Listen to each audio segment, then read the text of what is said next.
A lot of people are afraid of having kids in New York City. You could try what I did and not think about it.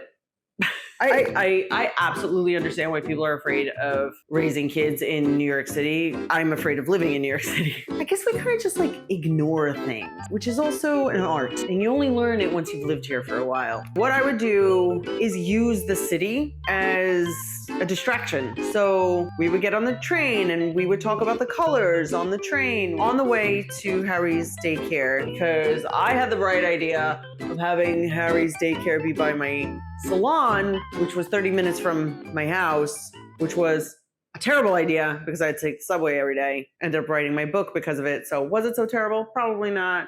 At the time though, terrible. Yeah, I wrote a children's book about the New York City subway.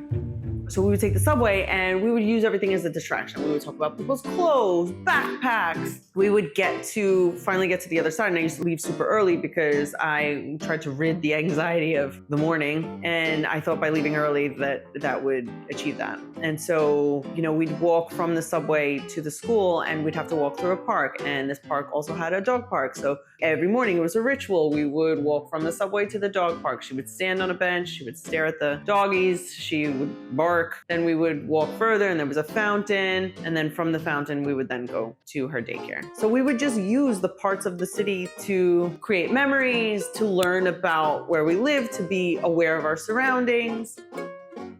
One of the lifestyle changes I was not willing to make was to stop going to the restaurants that New York City has to offer. Most people complain that that's all that we have to do is eat, drink, spend money. Yeah. That would be right. We had just been to the MoMA, the Museum of Modern Art. We were in Midtown and we were in this restaurant between two skyscrapers and it was so New York, and I think it might have been like drizzling or cold or something. Anyway, we sit at this restaurant and they have escargot. We order escargot for the tables. Who tries them? Who tries one? My 2-year-old daughter, Harry. To be fair, I would devour anything doused in garlic as well. I get it.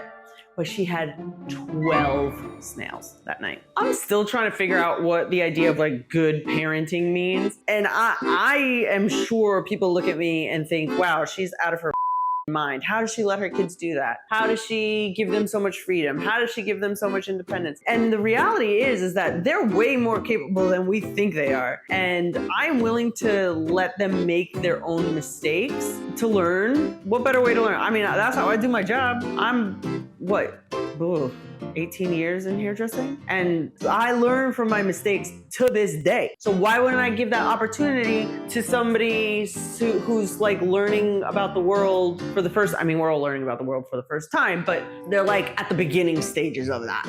New York City kids are just built different. They ride scooters at 2 years old, but they like navigate traffic. They zoom between people on the sidewalk. They know to stop at the light. Like, I'm pretty sure if I didn't live in a court in like a cul-de-sac growing up, I wouldn't be allowed to be on the street until I was well in my teens. And these kids, not that she's in the street by herself, but she's got a scooter getting picked up from school. Sometimes you see these kids, I was actually pretty conservative. I see kids 2, 3, 4, 5 years old, they're zooming down a hill and there's a traffic light and they know to stop. These New York City kids, man, they're built different. Another really cool thing about living in New York City is that you are constantly being exposed to the people of the world. And we happened to be downtown when the Pride Parade was going on, and there were rainbow flags everywhere, and there was music and dancing, and it was a party in the street. I don't know if you've ever been to Pride in New York City or anywhere, but it's a friggin' party. The whole city gets involved. So we were in the thick of the parade, and my daughter was like, but why, what's with all the rainbow flags? Like, she loved it, but she was like, what's with all the rainbow flags? And I'm not gonna lie, like, I don't know how to explain things, right? I'm doing this for the first time too. And I was like, oh, it just means like everybody's included, and we should love everyone, and the flag symbolizes like all the different people and all the different things, and we should just love everyone. I winged it. I did the best I could. I'm here for the first time too. The daily routine for daycare was a show. In the beginning, it was atrocious. I didn't know what I was doing. You live and you learn, eh? Wow, what a steep learning curve. There is nothing more tragic than having to pack a school lunch. Let me tell you, my daughter was in daycare and we would travel from uptown to downtown, and I decided that the best thing to do was to pack the lunch in the morning because we would get home so late at night. I had to work and they would come to work with me. It was a very stressful time. And so by the time I got home, even if it's just air frying nuggets, like I ain't air frying nothing. So I would do it in the morning, and this created this snowball effect of anxiety mixed with rage, mixed with like whatever the opposite of patience was or is, that. And then we would get on the subway and you try to smile through it, and then you get on the subway, you get to the stop. Obviously there's like 19 million homeless people in the most expensive part of New York City. Please tell me why it costs $5,000 to rent an apartment in the West Village, a studio apartment, and it's riddled with homelessness. Who's paying that? Why are we doing that? It's picturesque, but there's no park, there's no greenery. Like, what are we doing? Anyway, we would get to school. Then I would come to work. I would take a couple of clients. 2 p.m. would hit. I would go get them from daycare. I would pick them up from daycare. I would bring them to the salon. I would take 2 or 3 more clients. We would leave the salon about 8 or 9 o'clock, get home, dinner, bath time, bedtime, do the whole thing over again the next day, 5 days a week. At our subway stop, there were 2 things that saved me. A basketball court.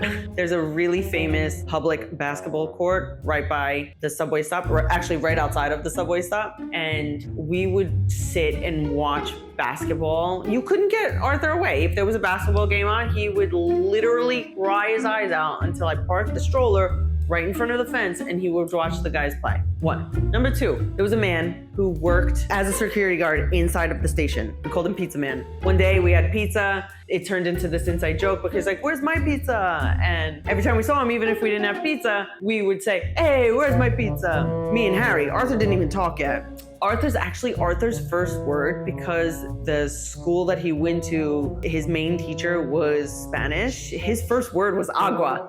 Yeah, it wasn't even English. But that's like the beauty of living in New York City, right? Like, you're exposed to all these kinds of people. So, these kinds of people, it's awful. You're exposed to people from different parts of the world. That's what I mean.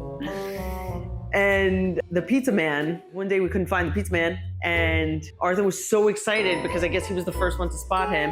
He was like, pizza! Arthur's second word was pizza.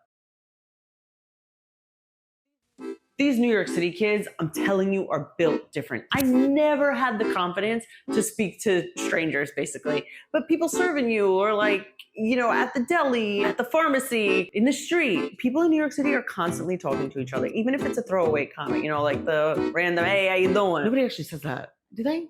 I think I say that. I might say that. I think I said it the other day. I commented on somebody's bike. Why? Why did I comment on somebody's bike? You know why? Because this is New York City and we're just constantly talking to each other. And the guy was like, hey, how you doing? And I was like, hey, how you doing? Yeah, no, that definitely happened. Okay, so my kids will get into a taxi and they'll immediately ask the driver what his name is. I don't know if everybody else's kids do that, but I feel like in New York City, like the interaction, they know the deli guys. Like if they see the deli guys outside, it's like we're family. They see these people every day. They ask them about their birthdays. Actually, the funny story is the guy that is at the deli, when I was in labor with my daughter, he saw me every day. He saw me from not being pregnant to full term. I come out of my apartment and he sees that I'm struggling. My mom is useless. She's panicking. And he's like, you need a taxi? And I was like, yeah, dude, I need a taxi. And the deli man took me and my mom and got us in a taxi and sent us off to the hospital for me to give birth to my daughter. Like, that's a community. That's a New York City community. Like, how could you be afraid of that?